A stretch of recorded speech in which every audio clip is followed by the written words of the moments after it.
ఈరోజు మరోసారి మీ ముందరికి ఆనియన్ బోండాలు తీసుకొచ్చిన. ఆనియన్ బోండాలు చేయడం పెద్ద విషయం ఏం కాదు, చాలా ఈజీ.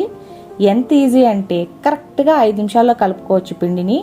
దీనికి ఏమేం కావాలంటే మైదా, పచ్చిమిరపకాయలు, ఉప్పు, జీలకర్ర, ఆనియన్స్, కొత్తిమీర, కరివేపాకు, పెరుగు అన్నీ వేసి బాగా కలుపుకోవాలి. మనం కలిపేటప్పుడు ఆనియన్స్ని బాగా విడివిడిగా చేసుకోవాలి. పచ్చిమిరపకాయల్లో ఉండే సారము, కొత్తిమీరలో ఉండే సారం అంతా పిండికి వచ్చేయాలి. ఇదో ఇట్లా కలిపేటప్పుడు మధ్య మధ్యలో నీళ్ళు పోసుకోవాలి. ఒకేసారి ఒక గ్లాస్ నీళ్ళు పోసేసి కలుపుకునే పోతే అది జోరైపోతే మళ్ళీ మనకి బోండాలు వేసుకునేది కష్టమవుతుంది. అందుకని ఇట్లా కొంచెం కొంచెం వేసుకొని బాగా కలుపుకోవాలి.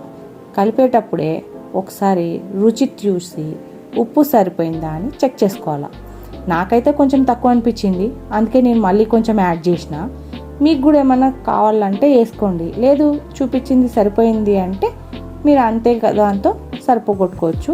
పిండి మాత్రం ఇట్లా కనపడేలాగా ఇప్పుడు నేను వీడియోలో చూపించినట్టు కలుపుకోవాలి.